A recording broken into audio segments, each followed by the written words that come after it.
Hey, tonight we're diving into a fascinating slice of medieval life, the surprising curse that came with wealth and power. Dim the lights, maybe turn on a fan for that soft background hum, and let's ease into tonight's journey together. And if you're enjoying these stories, I'd really appreciate a quick like or even a subscribe. It helps more than you know.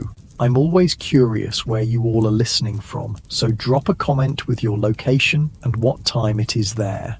Love seeing our little global community connect through these stories.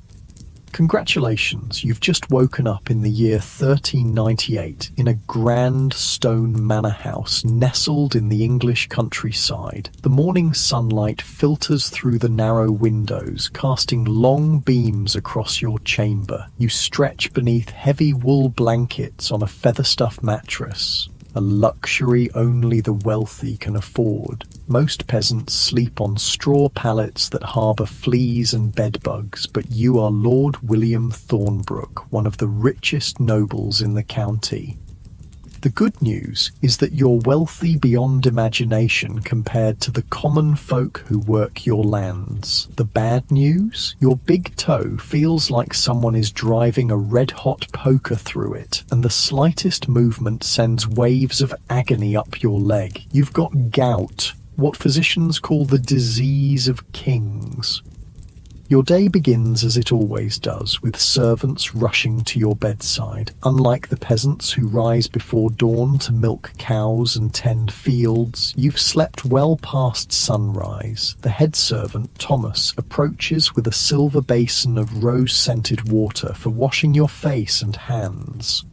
Behind him, two younger servants carry your clothing for the day. Fine wool tunics dyed with expensive colours, lined with silk imported from far-off lands. "My lord," Thomas says with a bow, "the household awaits your commands for the day. The steward needs approval for the feast preparations and—" You cut him off with a groan. "Send for the physician. My foot. It's the gout again." Thomas's face falls. He's seen your gout attacks before and knows what's coming. "Right away, my lord."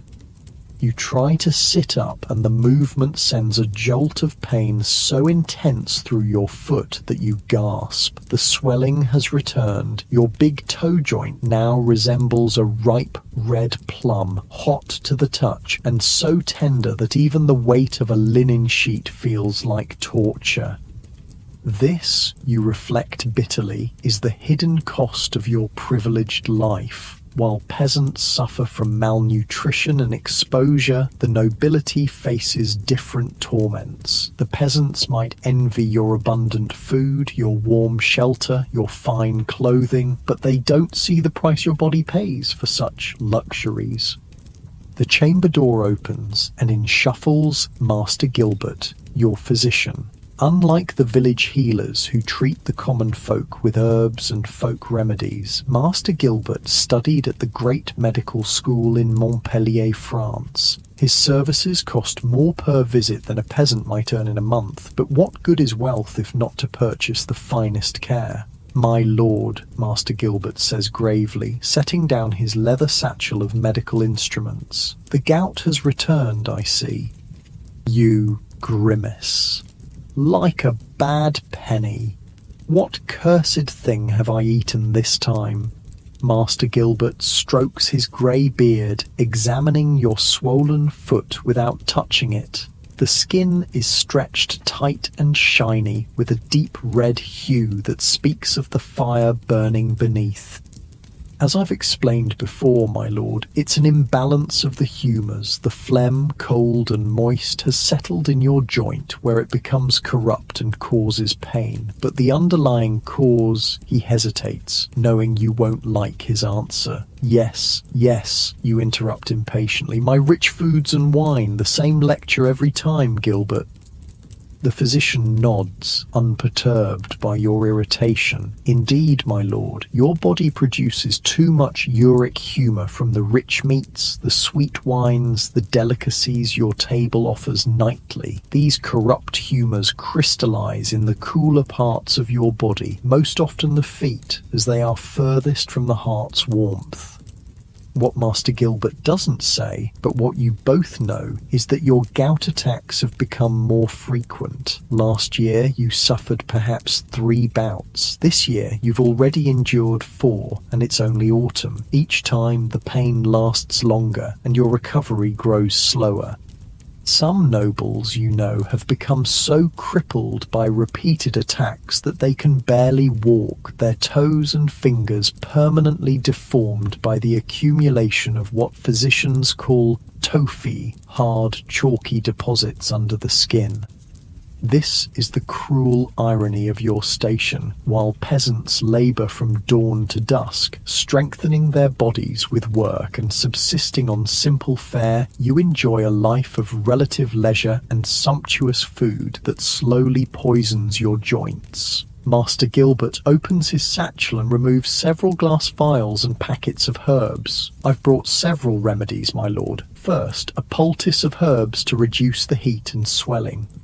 From his bag, he produces a bundle of dried herbs, meadow sweet, willow bark, and other plants known to reduce inflammation. These will be ground and mixed with wine vinegar to create a paste that, when applied to your throbbing joint, provides blessed relief. And for the pain, he continues, a tincture of poppy.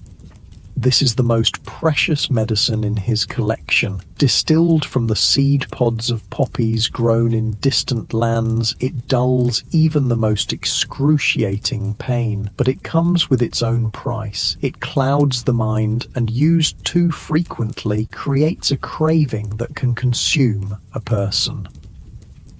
You've seen nobles who became dependent on poppy tincture, their fortunes dwindling as they purchased more and more of the costly substance. I've also brought autumn crocus, Master Gilbert says, producing a small pouch. The Byzantine physicians found it effective for gout. It must be used carefully. Too much causes vomiting and worse, but the correct dose can shorten the duration of your suffering. What neither of you knows is that this remedy, autumn crocus, contains what modern physicians will one day call colchicine, one of the few truly effective treatments for gout. The Byzantine doctors stumbled upon this treatment centuries ago, and its use has spread throughout Europe, passed from physician to physician without understanding exactly why it works. As Master Gilbert prepares his remedies, grinding herbs with a small mortar and pestle, you stare out the window at your estate. Your lands stretch for miles. Fields, forests, villages full of peasants who work from sunrise to sunset. You collect taxes from them, protect them with your soldiers, and judge their disputes. In return, they produce the wealth that allows you to live as you do. Outside, you can see workers harvesting the autumn crops. Men swing scythes through golden wheat. Women gather and bind the cut stalks. Children glean any fallen grain. Their movements are fluid and practiced, their bodies hardened by years of physical labour. None of them, you'd wager, suffer from gout. Here, my lord, Master Gilbert says, drawing your attention back. Drink this first. He hands you a small cup containing a dark liquid. The bitter taste of poppy fills your mouth, and you force yourself to swallow. Soon, a warm numbness will spread through your body, dulling the sharp edges of your pain. Next comes the poultice. Master Gilbert gently applies the herb paste to your inflamed joint, then wraps it with clean linen. The coolness of the poultice provides immediate, if modest, relief. The autumn crocus I've mixed with wine, he explains, offering another cup. Drink it slowly. It may cause some stomach discomfort, but that passes quickly. You drink as instructed, grimacing at the strange taste. Then you lie back against your pillows, waiting for the remedies to take effect. Rest now, my lord, Master Gilbert advises. No rich foods today.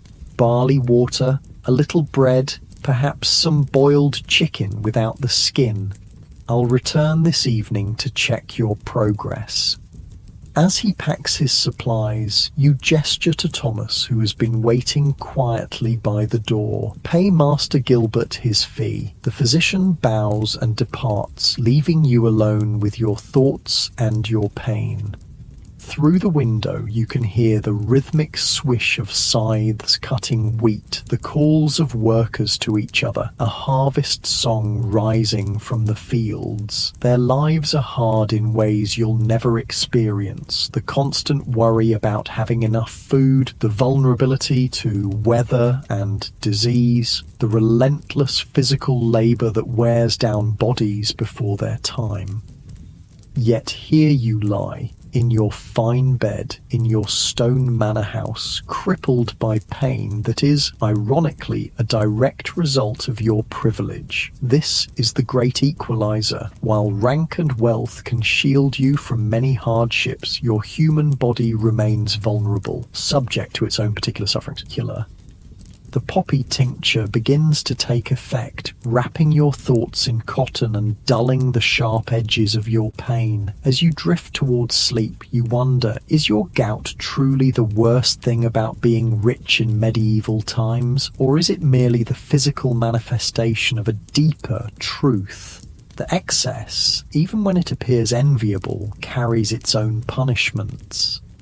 When you wake, the sun has moved across the sky, and the quality of light suggests it's mid-afternoon. The pain in your foot has subsided from excruciating to merely throbbing, thanks to Master Gilbert's remedies. You can think more clearly now that the worst has passed. Thomas appears at your bedside with a tray. "Barley water and bread, my lord, as the physician ordered." The barley water is bland and the bread plain, peasant fare, though of higher quality than what they would eat. Your ordinary meals are far different. Roasted meats, swimming in rich sauces, game birds, fish on fast days, all accompanied by fine wines and ales, followed by sweet confections made with expensive sugar. Your table reflects your status, each dish a statement of your wealth and power. But that abundance is precisely what has brought you to this state. The human body wasn't designed for such luxury, especially when paired with the sedentary lifestyle of nobility. Peasants eat simple foods, mostly grains, vegetables, and occasionally meat, and work physically all day. Their bodies process what they consume, leaving little to accumulate as the crystals that cause your suffering. "My lord," Thomas says hesitantly, "the steward still needs directions for tomorrow's feast. The merchant from London has arrived with the spices you ordered, and—" "Tell him to proceed as planned," you interrupt. "But I want simpler dishes added to the table. Less meat, more fish, and tell the kitchens to reduce the use of wine in the sauces." Thomas looks surprised, but nods. "Yes, my lord. And shall I tell the guests you're indisposed?" You consider this. The feast is to honor a visiting baron, a potential ally whose support you need. To be absent would be a political misstep. No, you decide. I'll attend. Have the servants prepare a chair with cushions where I can rest my foot, and find my walking staff. After Thomas leaves, you carefully swing your legs over the edge of the bed. The movement awakens fresh pain in your toe, but it's manageable now. You stand gingerly, keeping weight off the affected foot, and hop-step to the window. From here, you can see the inner courtyard of your manor. Servants hurry about their tasks, preparing for tomorrow's feast. A cart laden with barrels of ale is being unloaded. Smoke rises from the kitchen buildings, where cooks are already preparing foods that require slow cooking. It takes an enormous amount of labor to maintain your way of life. Dozens of people working constantly so that you and your family can live in comfort and project the image befitting your station. This, perhaps, is another burden of wealth in medieval times, the constant need to display your status through consumption and spectacle. Your table must groan with food, your clothes must be of the finest materials, your home must impress. Anything less would suggest weakness or decline. So you spend lavishly, consume abundantly, and your body pays the price. You think of King Henry IV, who suffers so severely from gout that he sometimes cannot walk or ride a horse, yet he continues to feast and drink as his position demands, trapped in the same cycle as you. The disease of kings, indeed, a mark of status that becomes its own prison. Evening approaches, and Master Gilbert returns as promised. He examines your foot, nodding with satisfaction at the reduced swelling. The remedies have helped, he observes. The crisis is passing, but my lord, to prevent future attacks, he trails off, knowing you already know what he will say. Less rich food, less wine, you finish for him. More walking, more water. Precisely, he agrees. Particularly avoid organ meats, liver, kidneys, sweetbreads. Limit game birds. Reduce your consumption of wine, especially the sweet varieties. This is sound advice based on centuries of observation by physicians who noticed patterns in gout sufferers. They don't understand the biochemistry, that won't come for hundreds of years, but they've recognized that certain foods and drinks reliably trigger attacks. I'll try, you promise, though both of you know the challenges. Your entire social life revolves around feasting and drinking. To abstain is to withdraw from the very activities that cement alliances and demonstrate your position. After Master Gilbert leaves, your wife, Lady Eleanor, comes to visit your chamber. Unlike you, she rose before dawn to oversee the household, managing servants, reviewing accounts, ensuring that every aspect of your large estate runs smoothly while you handle political matters and business affairs. "William," she says, sitting carefully on the edge of your bed, "how are you feeling?" "Better," you admit. "Gilbert's remedies helped." She sighs, taking your hand. "This is the second attack this month. You must take better care." Lady Eleanor comes from a noble family herself and understands the expectations placed on someone of your rank, but she's also practical and clear-eyed. "The feast tomorrow," she continues. "I've instructed the cooks to prepare a separate plate for you with simpler foods. You can still sit at the high table and fulfill your duties as host without aggravating your condition." You smile gratefully. This is why you married her, not just for the alliance between your families or the lands and money she brought to the marriage, but for her intelligence and care. "Thank you," you say. "I've been thinking perhaps we should change how we eat daily, not just during my gout attacks." She raises an eyebrow. "Like the monastics, plain food and prayer?" You laugh, then wince as the movement jostles your foot. Not quite so extreme, but more fish, more vegetables, less of the rich sauces and sweet wines. Lady Eleanor considers this. It would save money that could be used elsewhere, and might set a new fashion. You know how others at court copy whatever you do. This is true. As one of the wealthier and more influential nobles in the region, your choices influence others. If you begin eating more simply, it might become acceptable for other nobles to do the same, a welcome relief for those who struggle to maintain the expected level of conspicuous consumption. "We'll try it," you decide, starting after tomorrow's feast. As night falls, servants bring candles to light your chamber. The wax candles, another luxury that common people can't afford, cast a warm glow across the room. Most peasants simply go to bed when darkness falls, or use rushlights made from reeds dipped in animal fat if they must stay awake. Your candles are made from beeswax, expensive but cleaner burning and sweeter smelling than tallow. You think about the contrast between your life and theirs. They rise with the sun and work until their bodies are exhausted, eating simple foods and sleeping on straw. You wake when you choose, conduct business and politics rather than physical labor, eat rich foods that your body struggles to process, and sleep on feathers and fine linen. They face starvation in bad years, exposure to the elements, the constant threat of disease with little medical care. You face gout, obesity, and the political dangers that come with your position. Different hardships for different stations, but hardships nonetheless. This, perhaps, is the wisdom to be found in your suffering, that no life, however privileged, is free from pain, that the human body has limits, regardless of one's wealth or status. That excess, even when it's expected and admired, extracts its own price. As you drift towards sleep, your foot still throbbing but bearably so, you resolve to find a better balance, to maintain your position without destroying your health. It won't be easy in a world where consumption defines status, but if anyone can chart a new course, it's someone with the privilege and power to choose.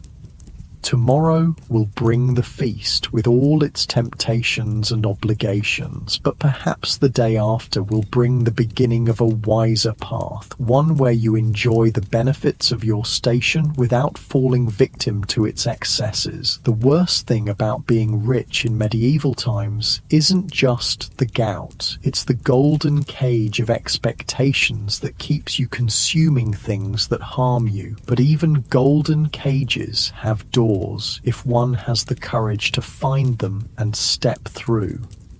Morning arrives with a pale sun fighting through the mist that clings to your estate. You awaken to find your foot improved, still tender and slightly swollen, but the fierce burning pain has subsided. Master Gilbert's remedies have done their work, particularly the autumn crocus, which seems to shorten the duration of these attacks.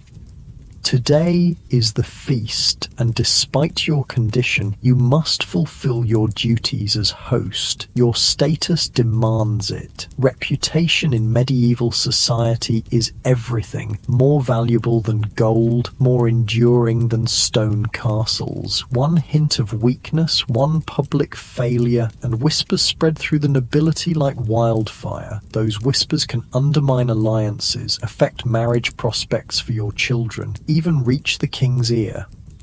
So you rise, allowing Thomas and another servant to dress you in your finest garments, a tunic of deep blue wool from Flanders with embroidery around the neck and sleeves, a belt with silver buckles, hose that fit snugly, and soft leather shoes that have been carefully modified to accommodate your swollen toe. The left shoe has been slit and additional leather sewn in, creating a pocket of space where your afflicted joint can rest without pressure.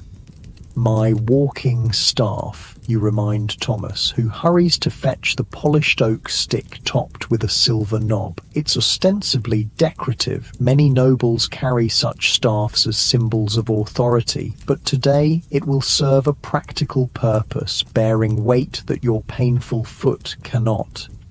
You make your way carefully down the stone stairs of your manor house, each step a negotiation between dignity and pain. The great hall below is already bustling with activity. Servants hang fresh rushes mixed with herbs on the floor, sweet-smelling plants that will release their fragrance when crushed underfoot, masking the inevitable smells of many bodies gathered in one space.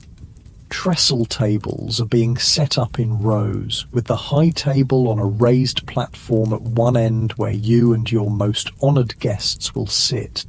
Your steward, Henry, approaches with a bow. Unlike Thomas, who oversees your personal needs, Henry manages the entire estate, supervising other servants, handling finances, ensuring that your lands and household run smoothly. My lord, he says, the preparations are well in hand. The Baron and his party were sighted on the road and should arrive within the hour. The kitchens report that all dishes are proceeding as planned. Good, you reply, leaning slightly on your staff. And the special arrangements we discussed? Yes, my lord. Your chair at the high table has been cushioned as requested, with a small stool for your foot, and Lady Eleanor has instructed the kitchen regarding your meal. You nod, satisfied. These small accommodations will allow you to fulfill your social obligations without worsening your condition. This is the constant balance you must strike, maintaining the appearance and behaviors expected of your rank while managing the physical consequences they bring. Outside, horns sound. The Baron's party has arrived sooner than expected. You straighten, grip your staff more firmly, and prepare to greet your guests. The pain in your foot is a dull throb now, manageable if you're careful. You make your way to the courtyard where your household is assembling to welcome the visitors. Lady Eleanor joins you, resplendent in a gown of deep green with a gold-embroidered belt and a delicate network of golden chains adorning her head. Together, you present the image of prosperity and power that your position requires. The Baron's party enters the courtyard in a clattering of hooves and a flutter of banners. Baron Radcliffe is a burly man in his 40s, his face reddened by both wind and wine, his clothing rich but slightly dishevelled from travel. He dismounts with a grunt that suggests he, too, might suffer from the ailments of nobility, though he covers it well. Lord Thornbrook, he booms, striding forward with his arms outstretched. How good to see you again. You step forward to meet him, careful to put minimal weight on your affected foot. Baron Radcliffe, welcome to my home. We are honoured by your presence. The formal greetings continue as the Baron's party, family members, personal servants and guards, are all acknowledged according to their rank. This ritual of welcome is important, establishing the hierarchy and relationships that will govern the visit. Medieval society functions on such clear delineations: who sits where, who speaks when, who defers to whom. To violate these unwritten rules is to invite chaos. As the Baron's party is shown to their chambers to refresh themselves after their journey, you return to the Great Hall to oversee final preparations. The pain in your foot is intensifying with the activity, but you hide it well behind a nobleman's mask of composure. To show pain is to show weakness. The hall is transformed now. Trestle tables covered with clean linens, wooden trenchers at each place, silver cups for the high table and wooden or horn cups for those of lower rank. Fresh rushes carpet the floor, releasing the scent of meadowsweet and lavender when crushed underfoot. Servants hurry about with last-minute adjustments, and the steward directs it all with quiet authority. You make your way to the high table where your modified chair awaits. Testing it, you find that the cushions support your body while allowing your painful foot to rest elevated on the small stool hidden beneath the table's drape. From here, you can preside over the feast without standing for long periods, a small mercy for which you're grateful.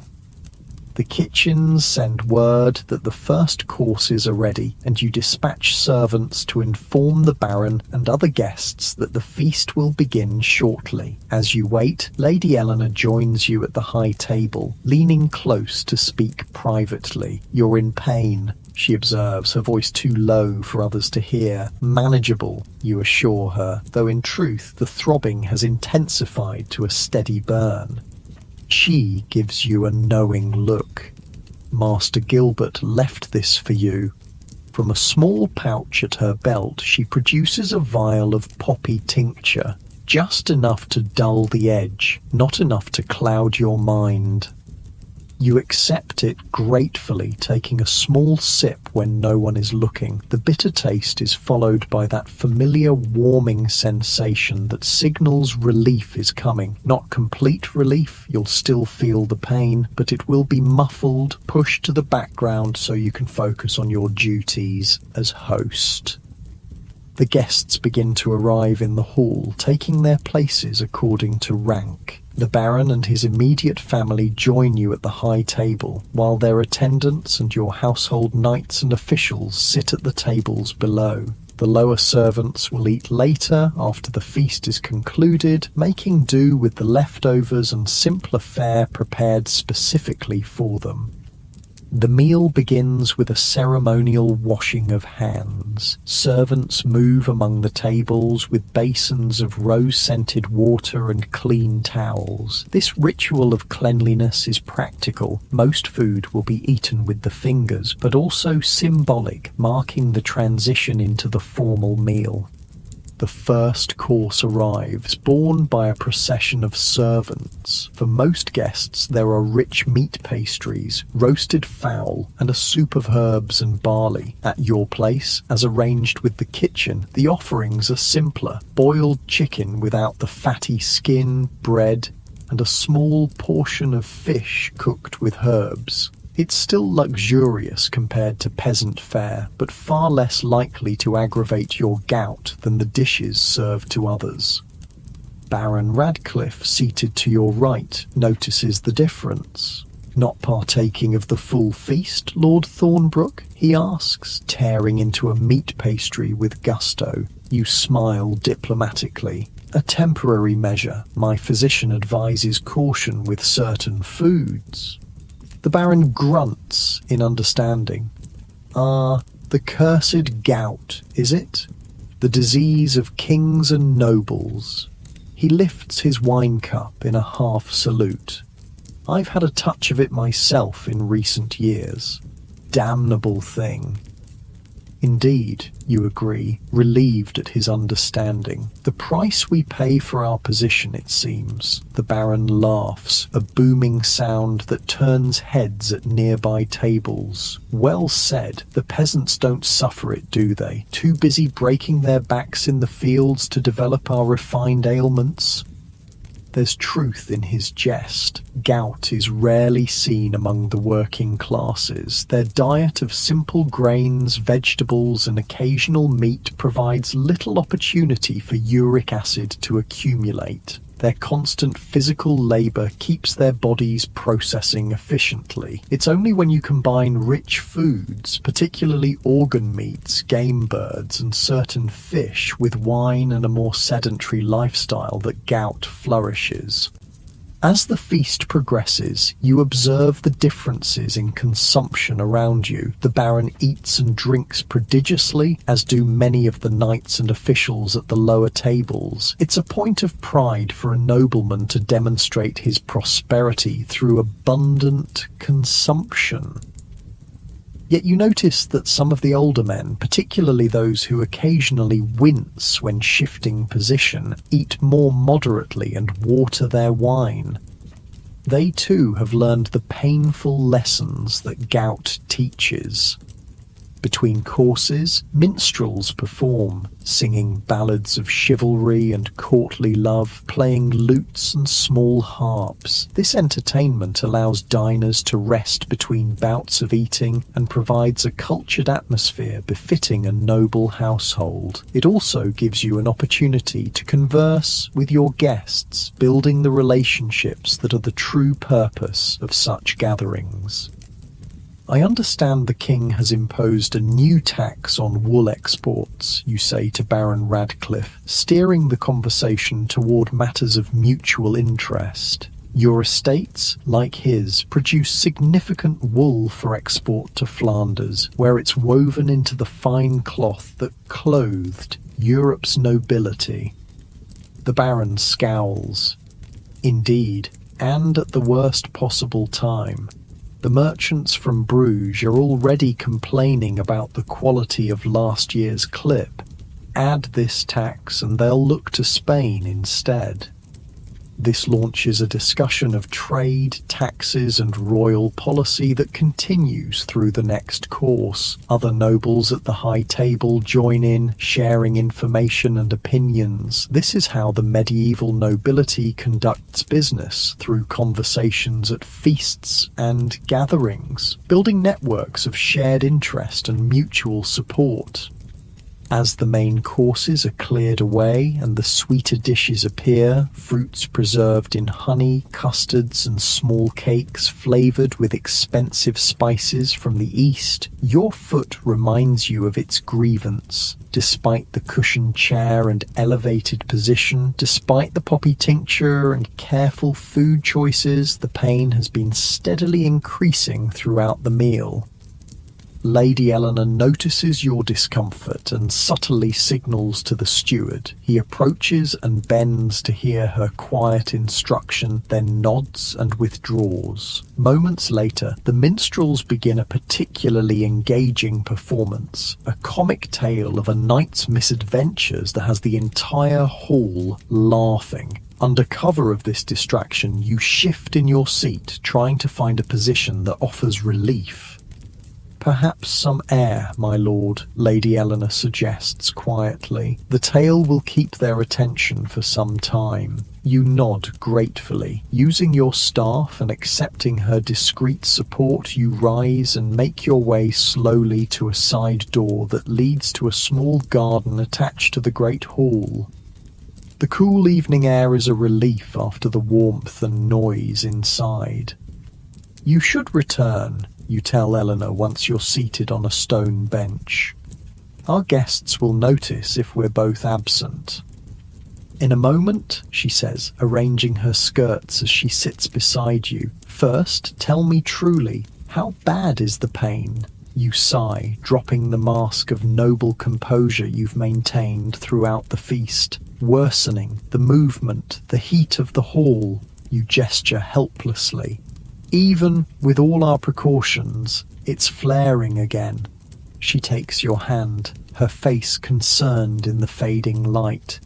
"Should I send for Master Gilbert?" You consider this. The physician could bring stronger remedies, but to summon him during the feast would draw attention to your condition and might insult the Baron. Medieval etiquette is clear. A host must not show weakness or discomfort that might make guests feel unwelcome. "No," you decide.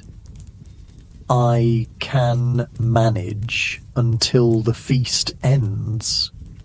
Just a few moments here to gather myself."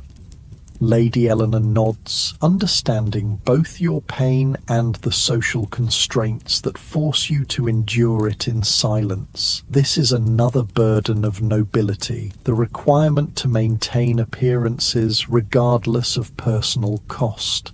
After a brief rest, you return to the hall, timing your entrance during a lull in the entertainment. Few seem to have noticed your absence, and those who did assume you were attending to host duties. The Baron is deep in conversation with another guest, his cup refilled yet again with the sweet wine that will, in time, likely bring him the same suffering you're experiencing now. The feast continues for another hour. More food, more wine, more entertainment. You fulfill your duties as host, engaging in conversation, ensuring the Baron and other important guests feel appropriately honoured, maintaining the delicate balance of medieval social politics, despite the fire burning in your foot. Finally, the Baron rises, swaying slightly from the effects of wine. "A magnificent feast, Lord Thornbrook. Your hospitality is as generous as your reputation suggested." This is the signal that the formal part of the evening is concluding. Some guests will retire to their chambers, others will linger for more drinking and conversation, but the ritual obligations have been fulfilled. You can now withdraw without offence. You honour us with your presence, Baron, you reply, also standing despite the protest from your foot. My home is yours for as long as you wish to stay. After the final courtesies are exchanged, you make your way slowly back to your chamber, leaning heavily on your staff. The poppy tincture has worn off, and each step sends jagged spikes of pain shooting up your leg. By the time you reach your room, you're breathing heavily from the effort of maintaining composure. Thomas is waiting, along with a young assistant. They help you undress and prepare for bed, removing the fine clothing and replacing it with a linen sleeping shirt. The modified shoe comes off last, revealing your toe, now visibly more swollen than it was this morning. The skin stretched, tight, and shiny. "Shall I send for Master Gilbert, my lord?" Thomas asks, his face creased with concern. "Yes," you reply, too tired and in too much pain to maintain pretense. "And bring cool water for my foot until he arrives." While waiting for the physician, you lie back against the pillows, your throbbing foot elevated on cushions. The feast was a success. The Baron is pleased, alliances strengthened, your reputation for hospitality maintained, but the cost is written in the pain that pulses through your body with each heartbeat. This is the reality behind the glamour of medieval nobility, the physical price paid for social position. While peasants suffer from too little, you suffer from too much. Their bodies are worn down by labour and occasional hunger. Yours is poisoned by abundance. Neither fate is enviable, just different forms of the same human vulnerability to circumstance. Master Gilbert arrives, his face grave when he sees your foot. "The feast, I presume?" You nod wearily. "I followed your advice as much as possible. Simpler food, watered wine. But the standing, the heat," he sighs, opening his satchel. "The body needs time to heal, my lord. Each attack makes the next more likely unless that healing is complete." He begins preparing a stronger poultice than before, the pungent smell of herbs filling the chamber. And complete healing requires more than just waiting for the pain to subside. It requires ongoing change. This is the challenge you face, not just recovering from this attack, but preventing the next one, and that means confronting the expectations and habits that define your position in society. Can you be a medieval lord without the feasting, the wine, the rich foods that are symbols of your status? Can you find a balance between the demands of your rank and the needs of your body? As Master Gilbert applies the fresh poultice to your foot, the cool herbs bringing immediate if minor relief, you consider what changes might be possible. Perhaps more walking when you're well, more water between cups of wine, more fish and fewer game birds on your daily table. Small adjustments that might, over time, reduce the frequency and severity of your attacks. "Rest now, my lord," Master Gilbert advises, packing up his supplies. "I've left a stronger dose of poppy tincture for the night. Tomorrow we'll see how things stand." After he leaves, you take the tincture, grateful for the relief it will bring. As the medicine begins to work, dulling the sharp edges of your pain, you reflect on the day. Despite your condition, you fulfilled your duties. The feast achieved its purpose. The alliance with Baron Radcliffe is secure. Perhaps that's the real skill of nobility, not just commanding wealth and power, but navigating the costs and constraints that come with it, finding ways to meet the expectations of your position while protecting yourself from its excesses. It's a different kind of survival skill than those the peasants must master, but no less essential. The poppy tincture pulls you towards sleep, thoughts growing hazy and disconnected. Your last conscious reflection is that tomorrow, when the Baron departs, you'll begin implementing those small changes, a slightly different path that might lead to less suffering while still maintaining your place in the rigid hierarchy of medieval society. As you drift into sleep, the pain in your foot diminishes to a distant throb, a reminder of the bargain struck between privilege and its price. The disease of kings has marked you, as it marks so many of your class, a painful brand of belonging to a world of excess that both elevates and punishes those who inhabit it. In the quiet darkness of your chamber, far from the noise and demands of the feast, your body begins its slow work of healing. Outside, the estate settles into night. Servants clean the great hall, putting away the remnants of the feast. Guards patrol the walls and courtyards. In the village beyond your manor, peasants sleep the deep sleep of physical exhaustion, their bodies tired but largely free of the crystalline deposits that torture your joints. Different lives, different sufferings. The medieval world turns on this axis of inequality, each person bearing their particular burdens according to their station. For now, yours is the burning pain of gout, the ironic curse of having too much in a world where most have too little. Morning arrives with the distant crowing of roosters and the soft murmur of servants beginning their daily tasks. The poppy tincture has worn off during the night, and you awaken to find your foot still swollen but less painfully so. Master Gilbert's stronger poultice seems to have drawn some of the heat from the inflamed joint. Through the narrow window of your chamber, you can see that the day promises to be fine. Clear blue sky, the kind of autumn crispness that makes physical activity pleasant rather than punishing. On such a day, had you been well, you might have joined the Baron for a hunt. Galloping through the forests of your estate, falcon on wrist or hounds baying ahead, pursuing deer or boar. These are the pleasures of nobility that your gout often denies you. Thomas enters quietly, carrying a tray with a pottery cup of steaming liquid. "Good morning, my lord. Master Gilbert left this for you to drink upon waking." You prop yourself up against the pillows and accept the cup, sniffing cautiously. The bitter scent of herbs rises with the steam, meadow sweet, willow bark, and other plants known to reduce inflammation. Not a pleasant draught, but one you've become familiar with during your gout attacks. "The Baron?" you ask after forcing down the medicine. "Already breaking his fast in the hall, my lord. He mentioned plans to depart before midday. This is a relief. While Baron Radcliffe's visit was important politically, hosting always requires energy you can ill afford when gout has you in its grip. Once he leaves, you can focus on recovery without the need to maintain appearances. Help me dress," you instruct. "Nothing elaborate. I'll break my fast privately here."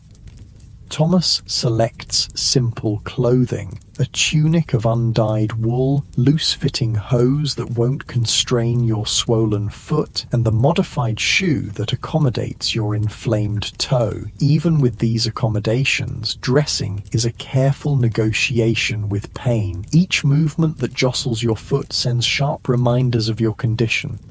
Once dressed, you settle in a chair near the window. Thomas brings a tray with your morning meal, a piece of bread, some watered ale, and a small portion of cold fish left from last night's feast. This simple fare is closer to what a prosperous peasant might eat than the elaborate breakfast you normally enjoy, but Master Gilbert's advice about diet has been consistent over the years. The fewer rich foods, the better your chances of avoiding future attacks.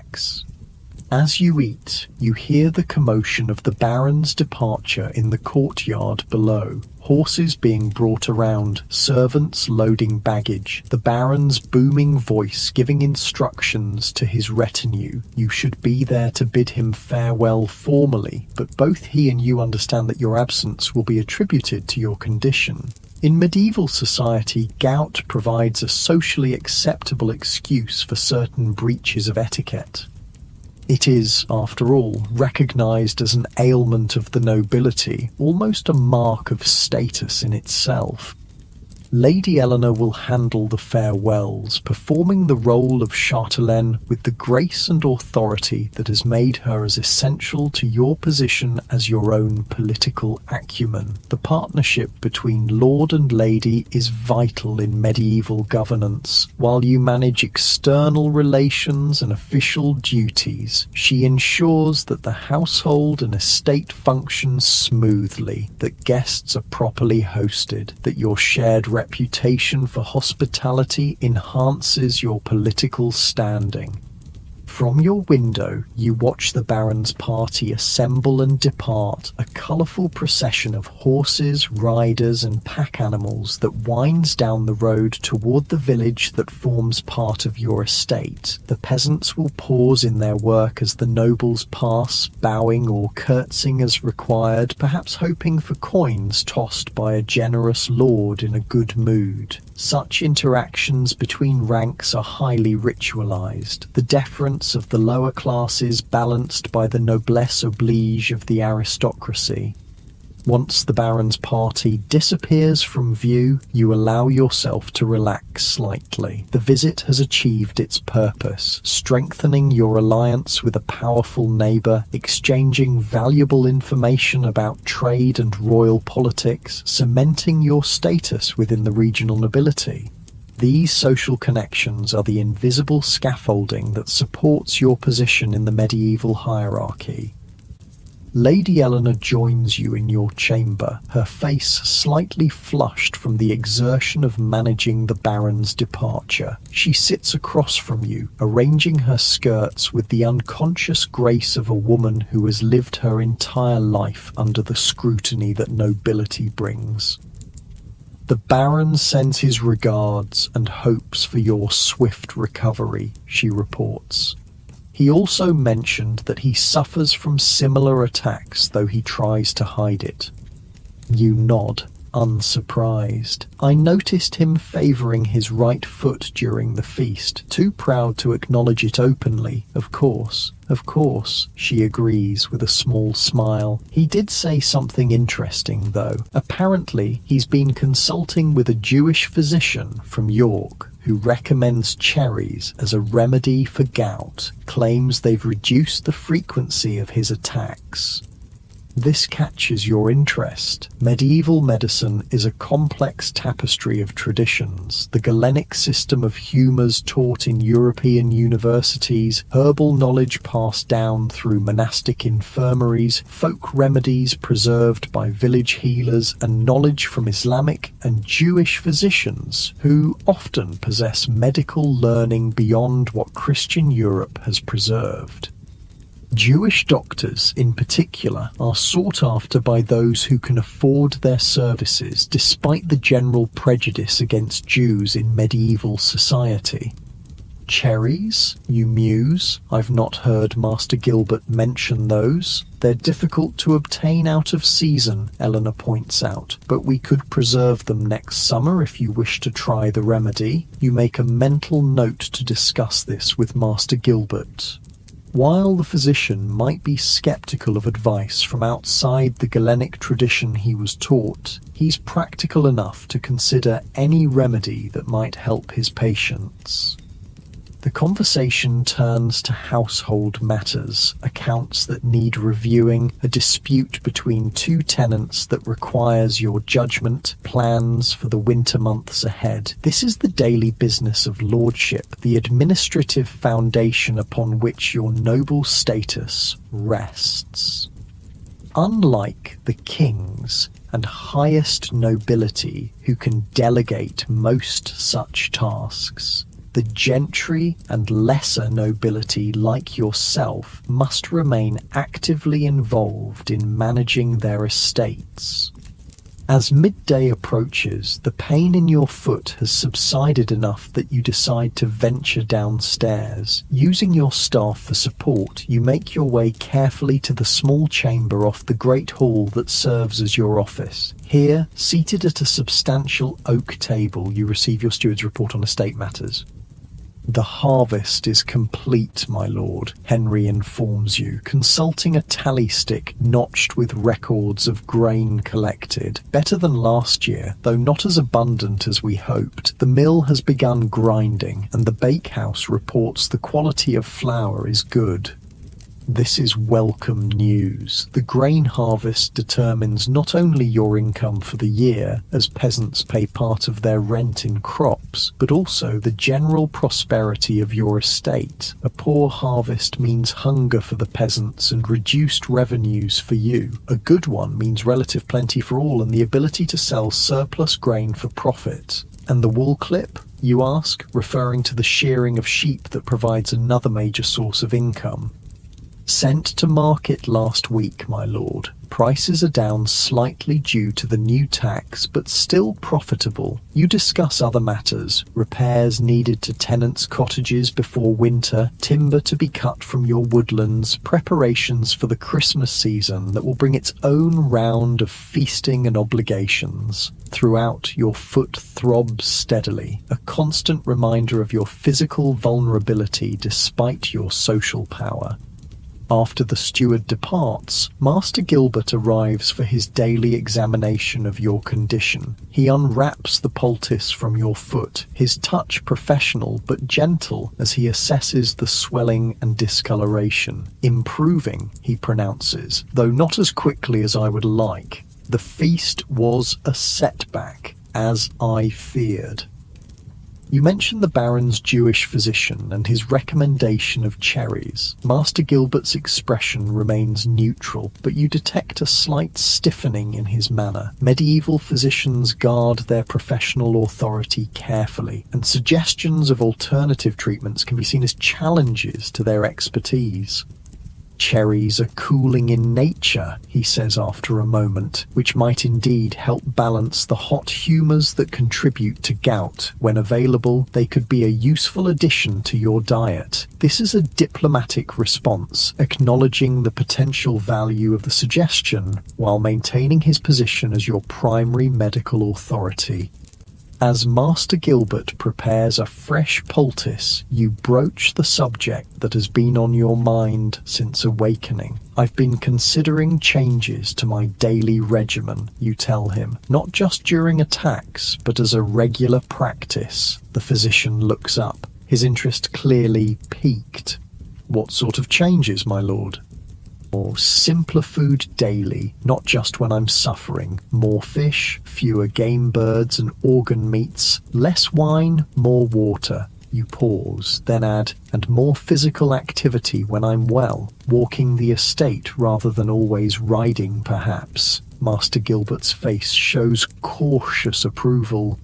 "These would be wise adjustments, my lord.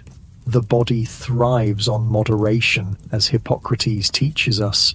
Excess in food, drink, or sloth creates imbalances that manifest as ailments like gout."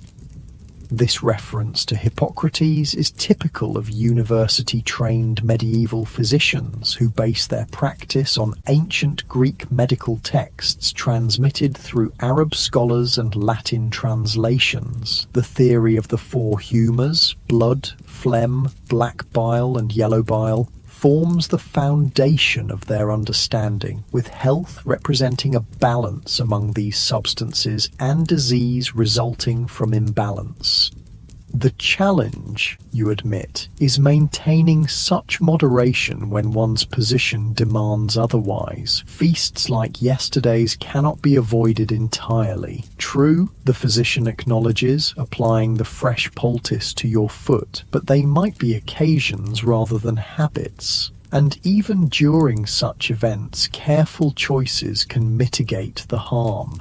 he wraps clean linen around your foot to secure the poultice. I would be remiss, however, if I didn't mention another factor that affects the humours, which is the passions, my lord. Anger, anxiety, excessive concern with worldly matters. These inflame the blood and contribute to conditions like gout. The ancients recommended tranquility of mind as essential to physical health.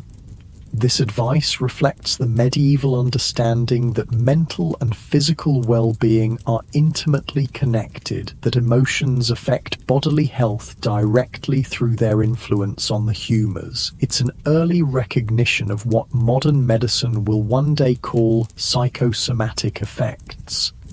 You consider this thoughtfully. The life of a medieval lord is filled with concerns, managing an estate, navigating political alliances, ensuring family succession, balancing the constant demands from above, your obligations to the king and higher nobility, and below, your responsibilities to those dependent on you. Tranquility seems an impossible luxury.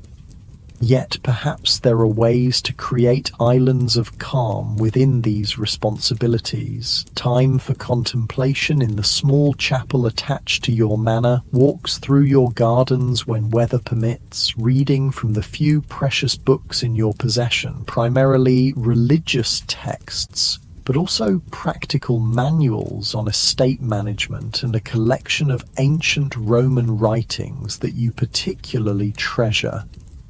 I will consider your advice regarding the passions, you tell Master Gilbert, though I suspect that's a more difficult remedy to implement than dietary changes. He smiles slightly. The most valuable remedies often are, my lord. After the physician departs, you spend the remainder of the day attending to correspondence, dictating letters to your clerk, who writes them on parchment in a neat hand. Literacy is not universal among the nobility, but you were fortunate to receive education in a monastery school as a youth. The ability to read documents without relying entirely on others gives you an advantage in both business and politics. By evening, your foot feels substantially improved. The swelling has decreased, and while tenderness remains, the burning pain has subsided. You join Lady Eleanor for a simple supper in the small family dining chamber rather than the great hall, beginning the dietary moderation you've resolved to adopt.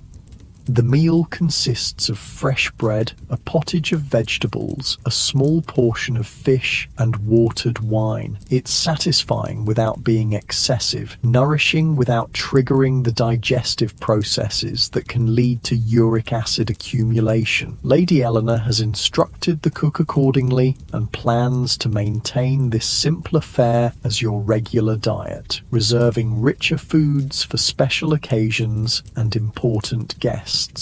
How are you feeling? She asks as you finish the meal. Better, you admit. The attack is passing more quickly than the last one, perhaps because we intervened earlier, she suggests, and the autumn crocus remedy seems particularly effective.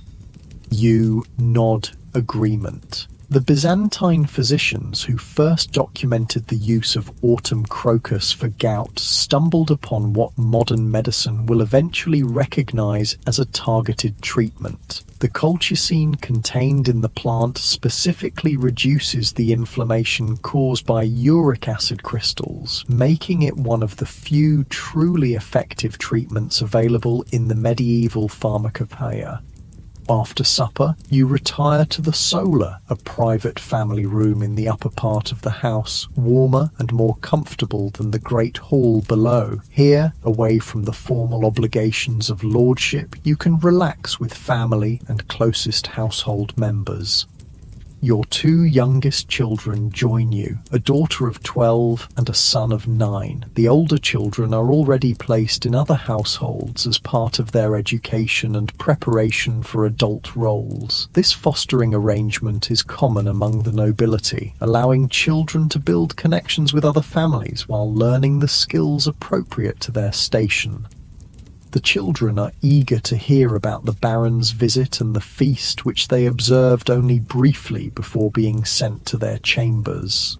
Lady Eleanor indulges their curiosity while you sit with your foot elevated, watching the family interaction with quiet pleasure. This is another aspect of noble life that differs from the peasantry, the nature of family relationships. Peasant children remain with their parents, working alongside them from an early age. Noble children, by contrast, are often sent to other households or to specialized training. Daughters may enter convents for education. Sons might train as pages and squires in preparation for knighthood. The emotional distance this creates is considered necessary for developing the character and connections required of the nobility.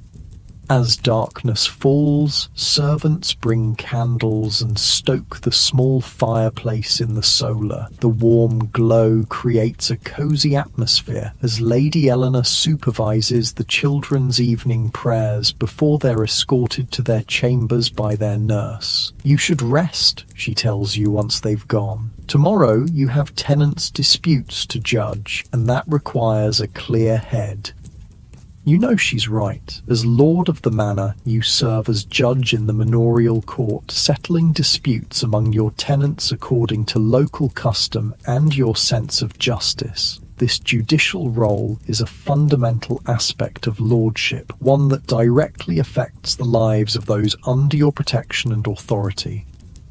With your wife's assistance, you make your way back to your chamber, where Thomas has prepared everything for the night. Fresh linens on the bed, a cup of herbal tea to promote sleep, a chamber pot discreetly positioned for nighttime needs. These small comforts of noble life are taken for granted until illness makes you appreciate them anew.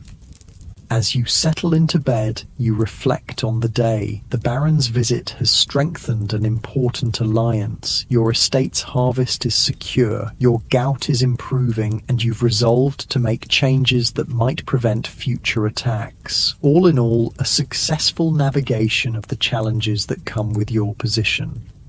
Yet underlying these practical matters is a deeper question that your gout has forced you to confront. What does it mean to be a good lord in medieval society? Is it possible to fulfill the obligations of your rank while avoiding the excesses that harm your health? Can you find a balance between the demands of status and the needs of your body?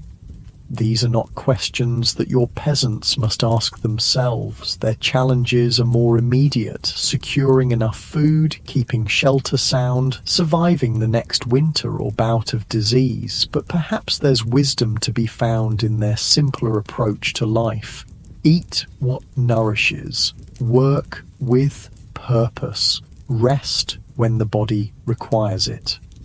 As sleep approaches, you wonder if your gout might be not just a curse, but also, in some strange way, a blessing, a painful reminder of human limitations that even wealth and power cannot overcome, a prompt to find a more sustainable way to inhabit your privileged position in the rigid hierarchy of medieval society. Tomorrow will bring its own challenges, disputes to settle, correspondence to manage, estate matters to oversee, but perhaps it will also bring opportunities to implement the changes you've contemplated, small adjustments that might, over time, allow you to fulfill your duties as lord while reducing the physical price you pay for privilege. The disease of kings has taught you a humbling lesson, that beneath the trappings of rank and power, you remain subject to the same bodily vulnerabilities as the humblest peasant on your lands. Different in manifestation, perhaps, but equal in their reminder of human frailty. With this thought, you drift towards sleep, your foot still throbbing gently but bearably, a physical echo of the day's reflections on the paradoxes of power and privilege in the medieval world. Outside your manor house, the estate settles into night. In the great hall below, servants bank the central hearth fire to keep embers alive until morning. Guards make their rounds along the walls and courtyards. In the stables, horses shift and snort in the darkness. The rhythms of medieval life continue, ordered by rank and custom, each person performing their allotted role in the great social tapestry. In the village beyond your walls, peasants sleep in their simple cottages, bodies tired from the day's harvest labour. Their dreams might include fantasies of noble life, the fine clothes, the abundant food, the leisure to pursue pleasure rather than necessity. They cannot know that in your grand bed, with its feather mattress and linen sheets, you sometimes envy the physical resilience their lifestyle builds. This mutual incomprehension, the gap between how each rank imagines the other's experience, is part of what maintains the medieval social order. If peasants truly understood that lords suffer their own particular pains, if lords fully appreciated the wisdom contained in simpler ways of living, perhaps the rigid boundaries between classes might begin to blur.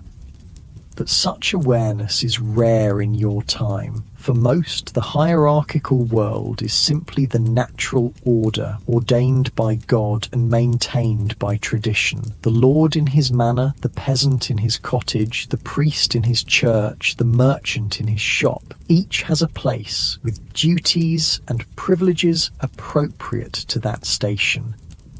Your gout has granted you a glimpse across these boundaries, a recognition that human bodies share fundamental needs and vulnerabilities regardless of rank. Whether this insight will change how you wield your authority remains to be seen, but as sleep claims you, the possibility of a different approach to lordship, one that balances privilege with moderation, seems worth pursuing, both for your health and for the well-being of those under your protection.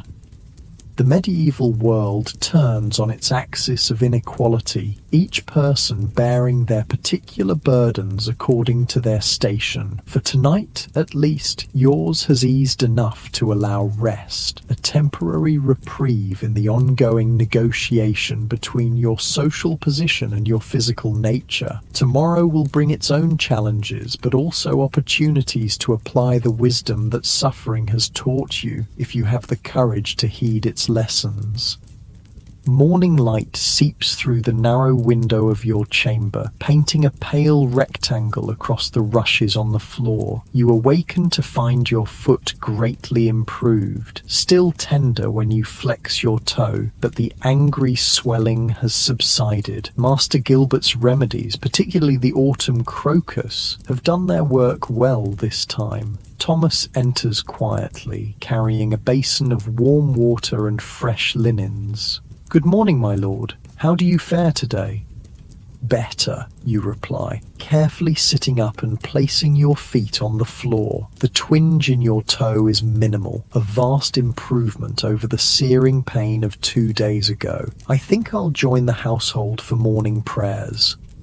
Thomas helps you dress in clothing appropriate for a lord attending to daily business, good quality but not overly formal. The heavily embroidered tunics, fur-lined cloaks, and elaborate accessories that you wear for important social and political occasions remain in their chests today.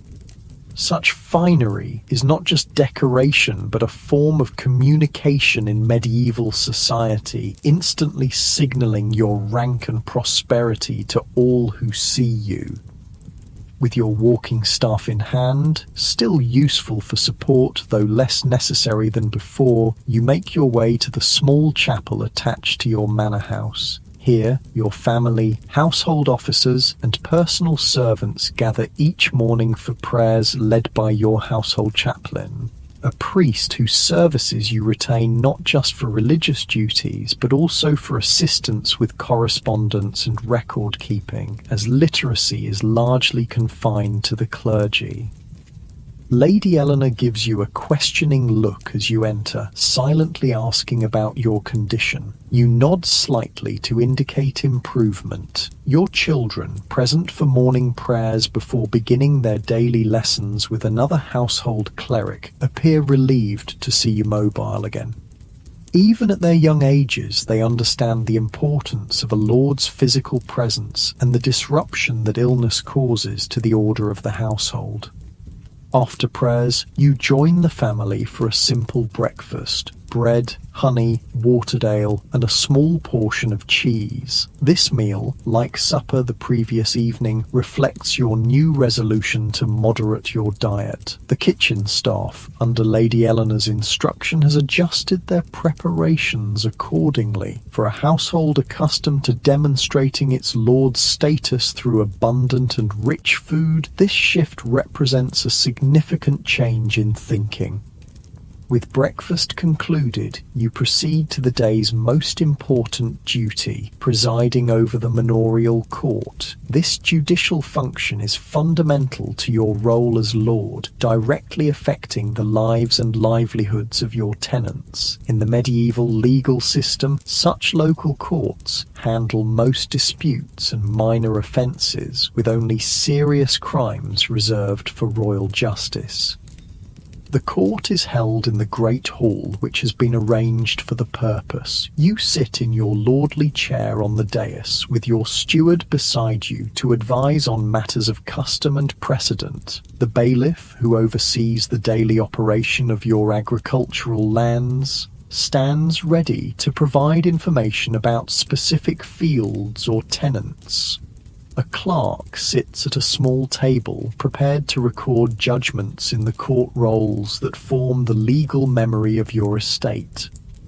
Peasants from your villages and farms have gathered in the lower part of the hall, dressed in their best clothing, which is still crude by noble standards: undyed wool tunics, simple caps removed in your presence, leather shoes for those who can afford them, bare feet, or wooden clogs for those who cannot. They stand in small groups, speaking quietly among themselves while awaiting their turn before your judgment. The first case involves a boundary dispute between two tenant farmers. Their strips of land in the common fields have become confused after spring ploughing, leading to accusations of encroachment. Both men approach the dais, bowing awkwardly before presenting their claims. You listen carefully, then question the bailiff about the specific location and history of the disputed land. Such cases require Solomon-like wisdom. The productivity of your estate depends on peaceful relations among your tenants and fair distribution of agricultural resources. After deliberation, you render a judgment that splits the disputed area, with each farmer receiving half. Neither is entirely satisfied, but both accept your decision without protest. Your authority as lord is rarely questioned openly, even when tenants might grumble privately. More cases follow. A miller accused of taking excessive payment for grinding grain, a woman claiming her deceased husband's rights to their cottage, a dispute over damage caused by wandering livestock. Each requires attention to local custom, awareness of family relationships within the village, and consideration of how your judgment will affect both the specific case and the broader community. Throughout the proceedings, your foot remains relatively comfortable, allowing you to focus on matters at hand rather than your physical discomfort. This is a welcome change from previous court sessions held during gout attacks, when pain made concentration difficult and shortened your patience with the often tedious details of peasant disputes. The final case of the day proves the most challenging. A tenant named John Weaver has failed to perform his required labour service on your domain land, the portion of the estate that produces directly for your household rather than being rented to tenants. The bailiff reports that this is John's third such offence this year. John approaches the dais, cap clutched in calloused hands, eyes downcast in the presence of his lord. He's a thin man of middle years, his face weathered by a lifetime of outdoor labor. When asked to explain his absence from required work, he hesitates before responding. My lord, my wife has been ill these past months, a wasting sickness that leaves her too weak to tend our home or care for our younger children. On the days I was called to your fields, there was no one else to fetch water, prepare food, or watch the little ones. The bailiff interjects. His oldest daughter could have managed those tasks, my lord. She's of sufficient age.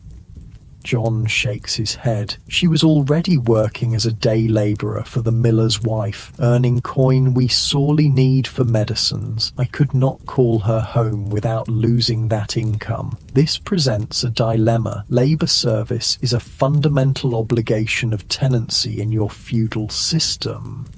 To ignore its neglect undermines the very foundation of your authority and economic power. Yet there is also an obligation of lords toward their people, a responsibility to show mercy when circumstances warrant. You consider John's situation carefully. His explanation rings true. You've heard reports of a persistent fever afflicting several families in the village this past summer, and unlike some tenants who shirk their duties out of laziness or defiance, John has previously been reliable in fulfilling his obligations. What remedies has your wife received for her illness, you ask, genuine concern mixing with curiosity about the medical practices of your tenants. John looks surprised at the personal question. The village wise woman has provided herbal draughts, my lord, feverfew and chamomile mainly, and we've paid for prayers to be said at the parish church.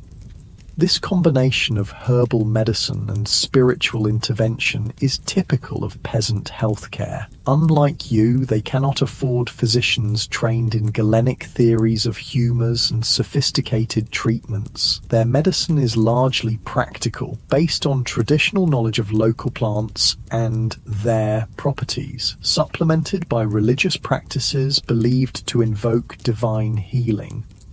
After a moment's reflection, you render your judgment. You will make up the missed Labour days before Michaelmas, you tell John, referring to the important harvest festival at the end of September. But given the circumstances, no additional penalty will be imposed. This is a moderate response, maintaining your rights while acknowledging the genuine hardship that prevented their fulfillment. The bailiff looks slightly disapproving, preferring stricter enforcement of obligations, but accepts your decision without comment. John bows deeply, relief evident in his posture. Thank you for your mercy, my lord. The days will be made good, I swear it. As he turns to leave, you add, and John, tell your wife that Lady Eleanor will send remedies from our own stores that may help her recovery. This gesture, extending the benefits of your more sophisticated medicines to a tenant's family, is not required by custom or obligation. It's a personal choice, perhaps influenced by your own recent experience with illness and the value of effective remedies. The surprise and gratitude on John's face suggests such direct concern from lord to tenant is uncommon. With the court session concluded, you retire to your small office chamber for a midday meal. The morning's activities have tired you, but not exhausted you. Another sign of your improving condition. The simple food, bread, cheese, and a small portion of cold chicken provide sustenance without the heaviness that often follows the rich meals typically expected of your station. After eating, you dictate several letters to your clerk, correspondence with neighbouring lords about regional matters, instructions to a merchant in London regarding goods to be purchased for the household, and a message to your eldest son, currently serving as a squire in another noble household, as part of his knightly training. This last letter includes news of your gout attack, described in terms that acknowledge the condition without dwelling focusing on its details. Excessive concern with bodily ailments is considered unseemly among the nobility, who are expected to bear physical discomfort with stoic dignity. As the clerk seals the letters with your personal signet, Master Gilbert arrives for his daily examination of your condition. You dismiss the clerk to allow private consultation with the physician. "A marked improvement, my lord," Master Gilbert pronounces after examining your foot. The swelling has receded significantly and the colour is nearly normal. The autumn crocus has proven particularly effective in your case. "As you predicted," you acknowledge, "and I've adhered to your advice regarding diet, even during this morning's court session when my patience was tested." The physician nods approvingly. "Maintaining such moderation will serve you well, but now that the acute attack is passing, we must consider preventive measures to extend the period before the next occurrence." What follows is a detailed discussion of adjustments to your daily regimen, foods to avoid or limit, beverages to favor over wine, forms of gentle exercise appropriate to your station. Master Gilbert also recommends regular consumption of certain herbs believed to cleanse the blood and balance the humors, dandelion root, meadowsweet, and devil's claw among them. "And what of cherries?" you ask, remembering Baron Radcliffe's Jewish physician. Master Gilbert's expression remains professionally neutral. "When in season, yes, their cooling properties may indeed help prevent the heat and inflammation of gout. We might also preserve them in honey for use throughout the year." This willingness to incorporate suggestions from outside his own training speaks well of Master Gilbert's practical approach to medicine. While many physicians of the era rigidly adhere to the theories taught in medical schools, primarily based on ancient Greek and Roman texts, the best practitioners also value empirical observation and are willing to adopt remedies that prove effective, regardless of their source. After the physician departs, you decide to take advantage of your improved mobility and the fine autumn weather. With your walking staff as support, you venture into the gardens attached to your manor house. These are not merely decorative, but serve practical purposes, providing herbs for the kitchen and medicine chest, flowers for household decoration, and a pleasant space for gentle exercise and contemplation. The garden paths are carefully maintained with gravel, making them suitable for walking even in delicate health. As you move slowly along them, savoring the crisp air and the scent of late-blooming herbs, you reflect on the past few days and the insights your illness has prompted. The attack of gout, while painful, has forced a pause in your usual activities, a rare opportunity for reflection in the busy life of a medieval lord. The constant demands of managing an estate, navigating political relationships, and fulfilling the social obligations of your rank typically leave little time for considering deeper questions about how you live and rule. Yet these days of enforced rest have prompted exactly such thoughts. Is there a way to fulfill your duties as Lord while avoiding the physical excesses that trigger your gout? Can you find a balance between the expectations of your station and the needs of your body? Might there even be wisdom in the simpler lifestyles of those beneath you in the social hierarchy? Your contemplation is interrupted by the arrival of Lady Eleanor, who has come to check on your well-being. She falls into step beside you, her presence comfortable and familiar after nearly 20 years of marriage. "You seem deep in thought," she observes.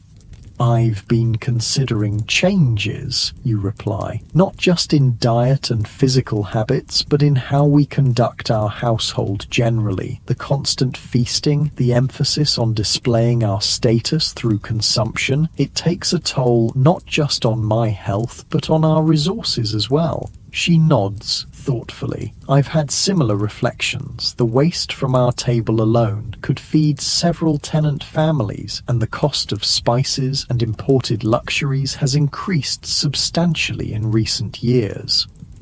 This practical consideration of economics alongside health reflects Lady Eleanor's role as manager of the household. While you oversee the productive aspects of the estate, agriculture, timber, rents and taxes, she controls its consumption, balancing the needs of daily life with the social requirements of your position. "What changes did you have in mind?" she asks. "Simpler fare daily, with elaborate meals reserved for important guests and significant occasions. More time spent in useful activity rather than idle pastimes. Perhaps even more direct engagement with the management of our lands." This last suggestion represents a significant departure from typical noble behaviour. While lords oversee their estates through officials like stewards and bailiffs, they rarely involve themselves in the practical details of agricultural management. Such hands-on work is considered beneath their dignity, better left to those trained specifically for such tasks. Lady Eleanor considers your words carefully. "Such changes would be noticed," she points out. "Questions might arise about our prosperity or your vigour as lord." This is a valid concern. In medieval society, consumption and display are not merely personal choices, but social communications. A lord who suddenly lives more simply might be perceived as suffering financial difficulties or losing political power. Such perceptions can become self-fulfilling as allies distance themselves from those they perceive as declining in fortune. "Perhaps," you suggest, "we present it not as reduction but as refinement, not less but more discerning, quality over quantity." She smiles, appreciating the subtle distinction. "That could work. The finest ingredients prepared simply rather than elaborate concoctions. The best cloth in classic styles rather than excessive ornamentation. Discrimination rather than abstention." This approach offers a way to moderate your lifestyle without undermining your social position, a middle path between the excesses that harm your health and the simplicity that would compromise your status. As you complete your circuit of the garden and turn back toward the manor house, you feel a sense of possibility that has been absent during previous gout attacks. Instead of merely enduring the pain and returning to the same habits once it passes, you've begun to envision a different approach to lordship, one that might protect your health while still fulfilling your social and political obligations. The challenge will be implementation, translating these reflections into practical changes that can be sustained against the constant pressure of custom and expectation. Medieval society is deeply conservative, resistant to innovation or deviation from established patterns. To chart a different course, even in personal habits, requires both conviction and diplomacy. But as you return to the manor house, your foot comfortable enough that the walking staff feels more precautionary than necessary, you're determined to try. This attack of gout, the disease of kings, has offered a painful but valuable lesson in the limitations of privilege and the wisdom that can be found in moderation. The afternoon passes with routine business, reviewing accounts with your steward, discussing repairs to a tenant's cottage damaged by recent rains, planning for the upcoming ploughing of winter wheat fields. These administrative tasks are the invisible foundation of your authority, ensuring that your lands remain productive and your tenants secure under your protection. By evening, you're tired but satisfied with the day's accomplishments. Your foot has remained comfortable enough to allow normal activity, though you've been careful not to overexert yourself. The dietary moderation continues at supper, a simple meal of bread, fish and vegetables with watered wine rather than the full-strength vintage you typically favour. As darkness falls and the household prepares for sleep, you reflect on the day, a successful return to your duties as Lord, managed without compromising your health. It's a small victory, but an encouraging one, suggesting that the balance you seek between position and well-being might indeed be possible. The candles are extinguished, and the manor house settles into the profound darkness of the medieval night. Outside, a guard calls the hours, his voice carrying across the quiet courtyard. From the village beyond your walls comes the occasional bark of a dog or the distant lowing of cattle. But otherwise, silence reigns as your people rest in preparation for another day of labour. In your comfortable bed, with Lady Eleanor sleeping beside you, you drift towards sleep with a sense of cautious optimism. The worst of your gout attack has passed, leaving behind not just relief but insight. The disease of kings has taught you something about the nature of nobility itself. That true lordship might lie not in excess but in wisdom, not in consumption but in cultivation of a life that balances privilege with restraint. Whether this lesson will endure beyond the memory of pain remains to be seen. The pressures of your position, the expectations of your peers, the deep-rooted habits of a lifetime, all will push against the changes you've contemplated. But for tonight, at least, you rest easily, your body healing and your mind opened to new possibilities for inhabiting your role in the intricate hierarchy of medieval society. 3 months have passed since your most recent gout attack, and winter has settled firmly over your estate. Snow blankets the fields, and ice forms delicate patterns on the inner sides of your chamber windows each morning. The great hall's central hearth burns constantly now, and even the small fireplaces in private chambers are kept lit day and night to ward off the penetrating cold that is the constant companion of medieval life in winter. You stand at your chamber window, watching servants and stable boys clear paths through the snow in the courtyard below. Your breath forms small clouds in the cold air near the glass. The toe that was once swollen and fiery with pain now feels no different from its fellows. A blessed relief that you've come to appreciate more deeply after each attack. These past months have been a time of experimentation and adjustment. Following your resolution during the last bout of gout, you've maintained the dietary moderation that Master Gilbert recommended. Less meat, particularly organ meats and game, more fish and vegetables, wine diluted with water rather than consumed full strength. The household has adapted to these changes, though not without some initial resistance from the kitchen staff, who viewed the simpler fare as a reflection on their skills. Lady Eleanor solved this problem with characteristic diplomacy, challenging the cooks to create dishes that showcased the natural flavors of ingredients rather than disguising them under heavy sauces and excessive spices. This reframing, presenting simplicity as sophistication rather than deprivation, has proven effective not just with your own household, but with guests as well. "My lord," Thomas says, entering the chamber with a small wooden box, "Master Gilbert has sent the new remedy he mentioned." You turn from the window with interest. During his last visit, the physician spoke of an unusual treatment for preventing gout attacks that he had learned from an Italian colleague. The medieval medical community, while limited by modern standards, does engage in a surprising degree of international communication. Physicians from different countries correspond about cases and treatments, share translated texts from Greek and Arabic sources, and adapt their practices based on reported successes elsewhere. Thomas opens the box to reveal a collection of small cloth pouches, each containing a mixture of dried herbs and other substances. Master Gilbert instructs that one pouch should be steeped in hot water each morning and the resulting liquid consumed before breaking your fast, he explains.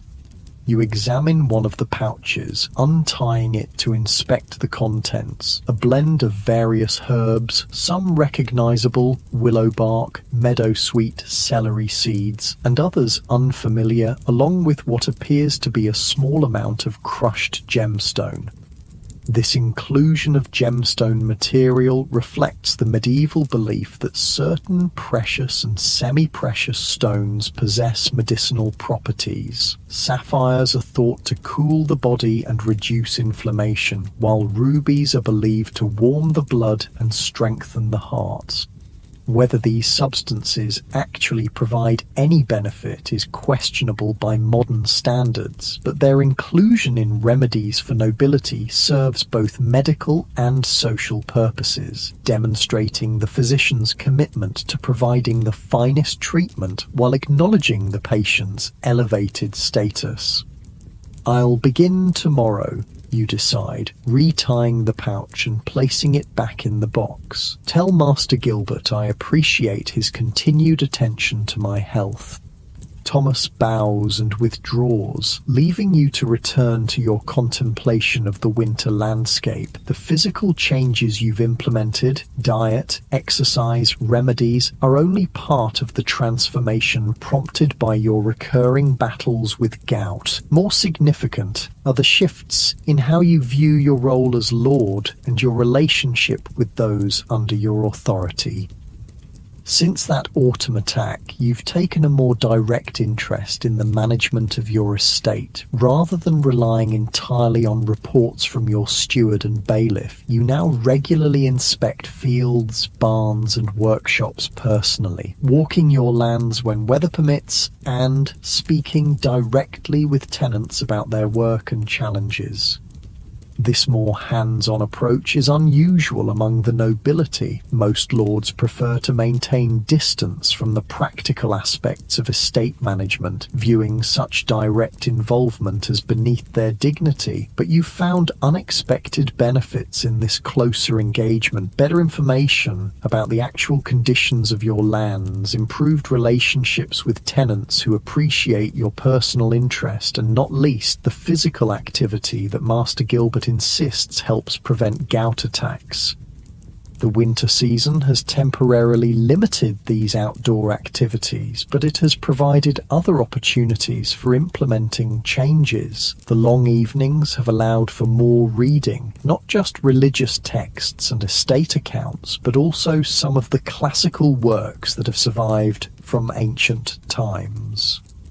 Your small collection includes copies of writings by Cicero, Seneca, and Boethius, whose discussions of moderation, wisdom, and the proper use of power resonate with your evolving approach to lordship.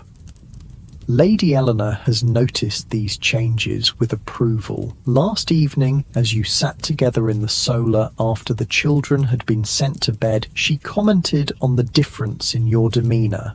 "You seem more at peace," she observed, her fingers busy with embroidery while you read by candlelight. Not just in body, but in spirit as well.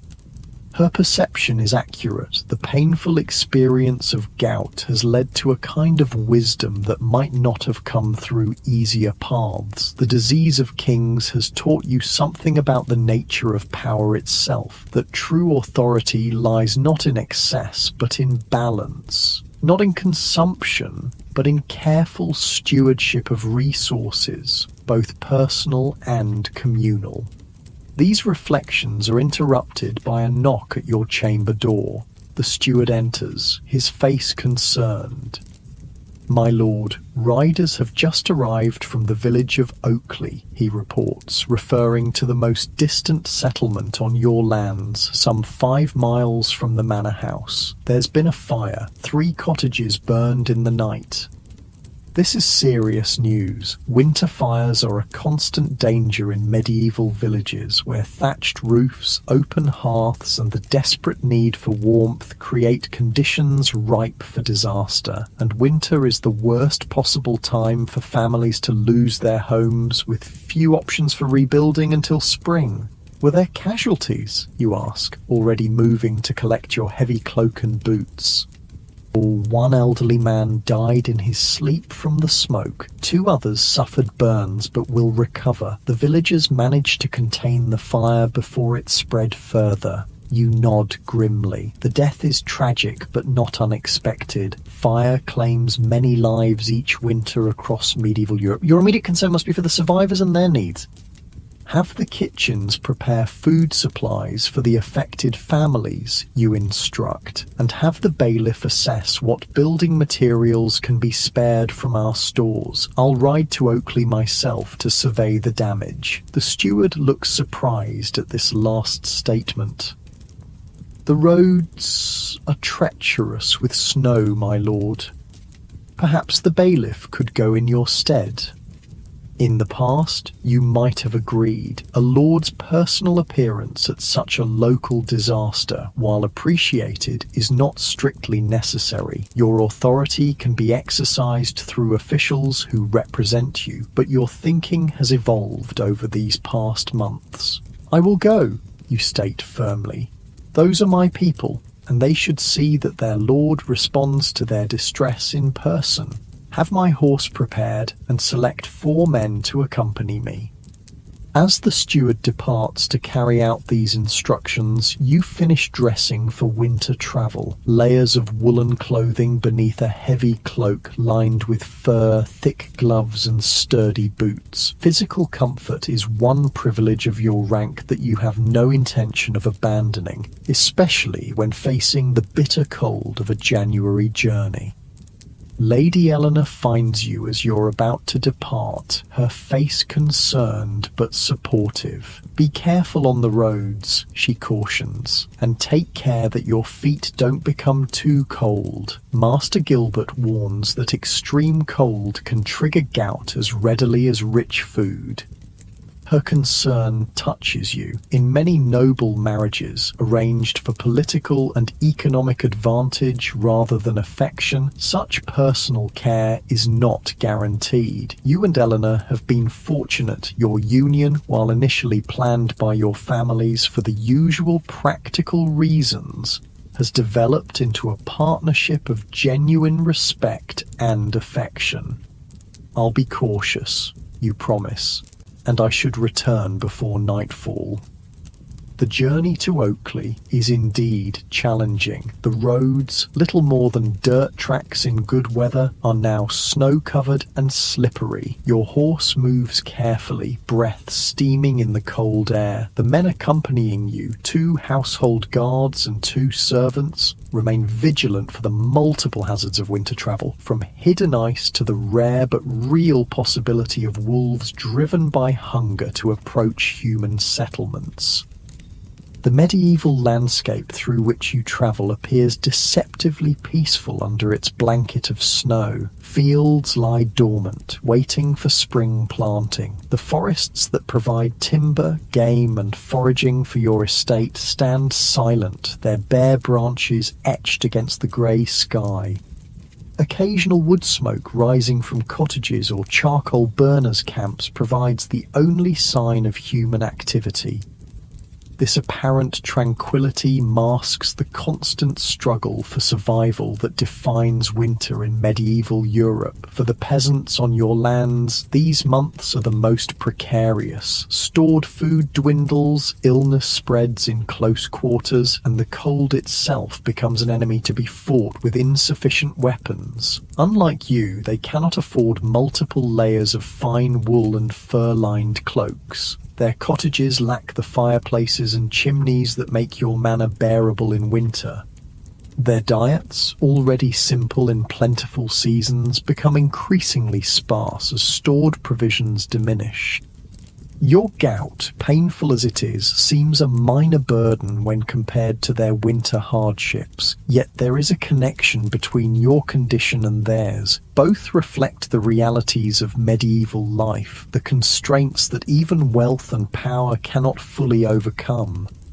Your body, for all its privileged care, remains vulnerable to imbalances and excesses. Their bodies, hardened by labor and simple fare, face different but equally serious threats from cold, hunger, and disease. Oakley comes into view as you crest a small hill, a cluster of perhaps 30 cottages surrounding a small stone church, smoke still rising from the site of the fire on the village's eastern edge. As your party approaches, villagers emerge from their homes, surprised to see their lord in person rather than a representative. You dismount carefully, your body stiff from the cold ride. The bailiff of Oakley, a man appointed from among the villagers to oversee local matters and represent your authority, hurries forward, bowing deeply. "My lord, we didn't expect you yourself," he says, his weathered face showing both respect and concern. "The roads are dangerous in this weather." "I came to see the damage firsthand," you reply, handing your horse's reins to one of your men. "Show me the affected cottages and the families who have lost their homes." The bailiff leads you through the village to the burned buildings. 3 cottages stand in ruins, their timber frames blackened and partially collapsed, thatch roofs entirely consumed by the flames. The snow around them has melted and refrozen into dirty ice, and the bitter smell of smoke still hangs in the air. Gathered nearby are the displaced families, 11 people in total, including children who are currently being sheltered by neighbors. Their faces show the stunned expression common to disaster victims throughout history, a mixture of grief, shock, and uncertainty about the future. You approach them directly, setting aside the usual distance maintained between lord and tenant. "I'm sorry for your losses," you say simply, "particularly for Martin Cooper, who died in the fire." The eldest among them, a woman whose lined face suggests a life of hardship, nods acknowledgement. "He was my father, my lord, 82 years old and blind these past 5. He wouldn't have felt much, God be thanked. The smoke took him before the flames reached his bed." This stoic acceptance of death is characteristic of medieval peasants, for whom mortality is an ever-present reality. Unlike the nobility, who can often afford elaborate medical care and who mark their deaths with expensive funerals and tomb monuments, common people face death with pragmatic recognition of its inevitability and frequency. "We've brought food from the manor," you tell them, gesturing to the packs your servants are unloading, "and I've instructed the bailiff to assess what building materials can be provided from our stores. When weather permits, we'll begin rebuilding your homes." This commitment goes beyond what custom or feudal obligation requires. A lord is expected to provide basic protection and justice to his tenants, but direct material assistance following disasters is a matter of individual conscience rather than established duty. Some lords would offer minimal help or none at all, considering such misfortunes the peasants' problem to solve among themselves. "Thank you, my lord," the woman responds, genuine gratitude in her voice. "We feared we'd have to wait until spring thaw to rebuild. Winter is hard enough with a roof over one's head," you acknowledge. "No one on my lands should face it without shelter if I can help it." This statement represents the evolution in your thinking about lordship, a shift from seeing your position primarily in terms of rights and privileges to understanding it equally in terms of responsibilities and care. The disease of kings has humbled you in some ways, making you more aware of human vulnerability regardless of rank, more conscious of the interdependence that undergirds the seeming hierarchy of medieval society. You spend the next hour inspecting the damage more thoroughly, consulting with the village carpenter about rebuilding needs and ensuring that the displaced families have immediate necessities. The cold is penetrating, and you're conscious of Lady Eleanor's warning about chilled feet potentially triggering your gout. Still, you remain until satisfied that everything possible is being done under the circumstances. As you prepare to depart, the elderly woman approaches again, something clutched in her gnarled hands. "For your kindness, my lord," she says, offering a small cloth pouch similar to those containing Master Gilbert's remedies. "My mother taught me to make this for joint pains. It helped my father when his hands knotted with age."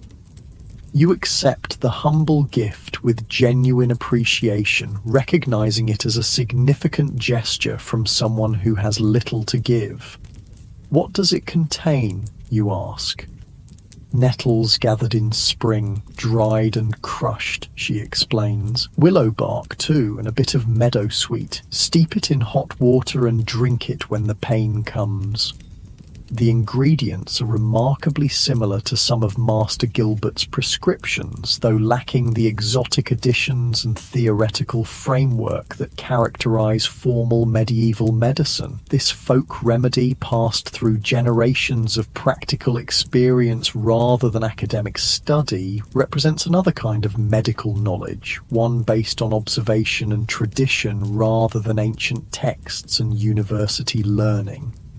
"I'll use it with gratitude," you promise, carefully tucking the pouch into your cloak. This exchange, a lord accepting healing knowledge from a peasant woman, would seem unusual to many of your peers, who maintain rigid distinctions between their own sophisticated medical care and the superstitious practices of common people. But your experience with gout has made you more open to wisdom from unexpected sources.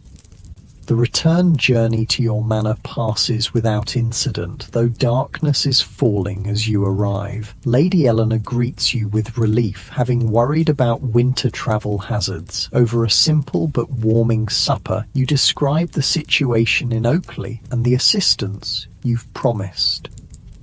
"A generous response," she comments approvingly. "More than most lords would offer." "Perhaps," you acknowledge, "but it seems to me that true lordship lies in protection and care, not just collecting rents and services. These past months have shown me that privilege brings responsibility alongside its comforts." She smiles, recognizing how much your thinking has evolved since that painful autumn day when gout laid you low.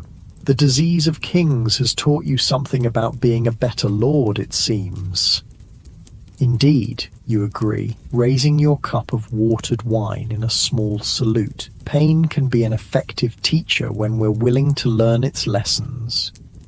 That night, as you prepare for bed, you realize that your feet remain comfortable despite the day's exertions and exposure to cold. Whether through the dietary changes, Master Gilbert's remedies, increased physical activity, or some combination of these factors, your gout has remained at bay through the early winter months when attacks were previously common. More significantly, the perspective gained through your experience with gout has transformed your approach to lordship itself. The painful reminder of bodily vulnerability, common to all humans regardless of rank, has fostered a greater sense of connection with those under your protection. The recognition that excess harms rather than enhances has led to moderation not just in diet but in how you wield authority. The awareness that wisdom can come from unexpected sources has opened you to knowledge beyond the usual channels of noble education. These are profound shifts in a society where rank and hierarchy are considered divinely ordained and immutable. Medieval culture does not encourage questioning established social roles or the privileges that accompany them, yet your personal experience has led you to a more nuanced understanding of your position, not rejecting its authority but redefining how that authority is best exercised.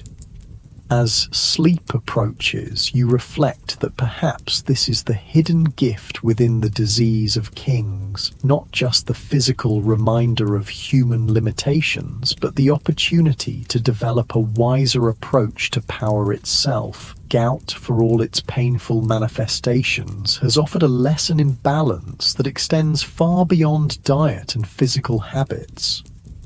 Outside your manor house, winter holds the medieval world in its grip. In villages across your lands, peasants huddle around meagre fires, making do with dwindling food stores until spring brings renewal. In the homes of neighbouring lords, other nobles feast less moderately than you now do, some perhaps already feeling the first twinges of the crystalline deposits that signal impending gout attacks. In monasteries and universities, physicians continue their studies of humoral theory, seeking understanding of conditions like gout through ancient texts rather than modern scientific methods.